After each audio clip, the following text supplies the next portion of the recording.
یہاں پر ایک دن جب ہم بیٹھے ہوئے تھے، اسمبلی کا اجلاس چل رہا تھا، یہاں سے ہمارے دوست اصغر خان صاحب اٹھے، انہوں نے امن و امان کہا کہ خراب ہے، چمن خوجک بارڈر بند ہے۔ زمرک صاحب اٹھے، انہوں نے ایک مسئلے کی نشاندہی، اسد صاحب اٹھے، اسی دن انہوں نے وابڈا کے مسئلے کی نشاندہی کی۔ مجھے وہ دن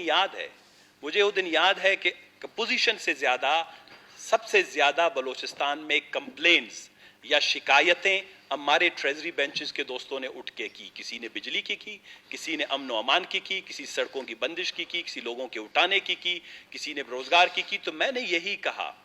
کہ لیڈرشپ کے لیے مثلا یہ ایک بہت بڑا سوالیہ نشان ہے کہ ایک حکومت اٹھے خود اپنی ٹریجری بینچوں کو کے شکایتیں کرتا ہے۔ ایک گھنٹے سے میری مراد یہ تھی، یہ جو آپ لوگوں کے والے مسئلے تھے میں ابھی بھی ایک گھنٹے میں حل کر سکتا ہوں، جو اس دن آپ لوگوں نے نشاندہی کی۔ میں ابھی بھی وزیر اعلیٰ ہوں، میں وہ جو مسئلے اس دن آپ لوگوں نے اٹھائے، جس دن بجلی کا، ایک چیف ایگزیکٹو پروونس کا، میں آپ کو بتاتا ہوں، آپ ایک گھنٹے میں نصیب اللہ مری صاحب کو نکال سکتے ہیں، تو کیا آپ جناب والا میں آپ کو بتاؤں کہ بلوچستان میں ایک منٹ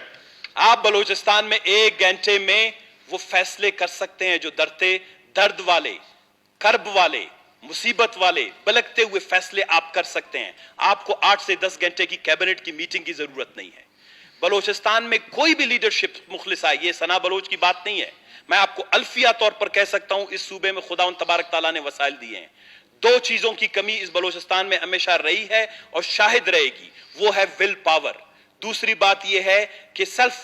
کیا کہتے ہیں کہ وہ کانفیڈنس، وہ سمجھتے ہیں کہ ہم اتنے خود اعتماد ہیں کہ ہم حکومت میں رہ کے ساری چیزیں کہیں گے۔ ہم نے ان کو کہا کہ یہ صوبہ کنسلٹیشن سے، مشاورت سے چل سکتا ہے، اور اسی لیے آپ کو ایک گھنٹہ نہیں، میں آپ کو اگر 1 صدی بھی دے دوں اس گورنمنٹ کو، میں بلوچستان کو الفیہ کہتا ہوں، ہمارے 1 گھنٹے کو چھوڑیں، 100 سال اس حکومت کو، اس کی کیبنٹ کو اس رفتار سے دے دیں، میں آپ کو الفیہ لکھ کے دیتا ہوں کہ بلوچستان کا شمار دنیا کے بدصورت، بدترین اور بھوک کے افلاح شکار کا جو ہے ملک میں ہو جائے گا۔ ان کا رفتار جو ہے وہ پیچھے کی جانب ہے۔ جب اس حکومت کی رفتار، جب یہ ریورس میں چلنے والی حکومت آگے نہیں لے جا سکتی، میرے 1 گھنٹے کو مارے گولی، آپ کو 100 سال دیتا ہوں اس رفتار، اس پالیسی، اور یہ جو ان کے درمیان خود بہت بڑی جو جنگ چل رہی ہے، ان کے درمیان جو بہت بڑی خود اندر میں جنگ چل رہی ہے، لوگ یہ بلوچستان کی تقدیر، میں اسی لیے کہہ رہا ہوں کہ جناب والا یہ جی اختر لانگو صاحب بیٹھ کے بات نہیں کریں، بلوچستان کے مسئلے کو یہ ابھی تک سمجھ ہی نہیں پائے ہیں۔ بلوچستان، میں آپ کو بتاؤں جناب والا، دیکھیں یہ خود بات کو، جناب اسپیکر صاحب بات کو خود کسی اور طرف لے گئے، ہم لے جانا نہیں چاہتے تھے۔ ہم بلوچستان کے تمام آفیسرز ہمارے پاس آتے ہیں، تمام انسٹیٹیوشن، خدا واحد شاہد ہے، میں صبح گیا تو آفیسر اپنے کمرے میں نہیں تھا، میں نے بیٹھ کے چائے پی، میں نے کہا اس کو فون سے ملاؤ، میں نے کہا کدھر ہو، کہتا ہے سیکٹریٹ میں ہوں، میں نے کہا تم 17-18 گریڈ کا آدمی سیکٹریٹ کر کیا رہو، کہتا ہے جناب والا یہاں پر مغل شاہی کی حکومت ہے، اگر صبح 9 بجے ہم منسٹر صاحب کو چہرہ نہ دکھائیں، اس کے پی ایس کے جیب میں کچھ دال پانی نہ ڈالیں، کیا کہتے ہیں کہ کچھ مونگ پھلی نہ ڈالیں، کچھ مٹھائی نہ ڈالیں، ہماری نوکری خطرے میں ہے، ہم اگلے دن ٹرانسفر ہو جائیں گے۔ اس طرح کی باتیں نہیں کریں۔ نہیں جناب والا، یہ صوبے میں خدا جانتا ہے، کوئی بھی آفیسر وہ کہہ رہا ہے کہ یہ صوبہ صرف خوشامد اور یہ صوبہ صرف جو ہے خوشامد سے چل سکتا ہے۔ میں نام لوں گا، ایک کا نام لوں، بلوچستان کا ہر آفیسر کہتا ہے کہ جب تک ہم سیکٹریٹ نہ جائیں، ہم کام کاج چھوڑ کے 2 بجے تک، یہ بلوچستان میں رواج ہے۔ کسی وزیر نے آج تک پالیسی دی ہے،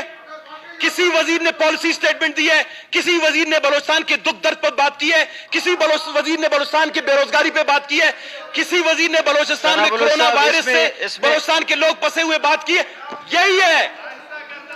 یہ اسد بلوچ صاحب نے سارے وزیروں کا کہہ رہا ہوں، ایک وزیر ہو تو کوئی بات ہے جناب والا، بلوچستان میں نظام کو اس طرح تباہ و برباد کر دیا گیا ہے کہ کوئی بھی جو ہے بلوچستان کا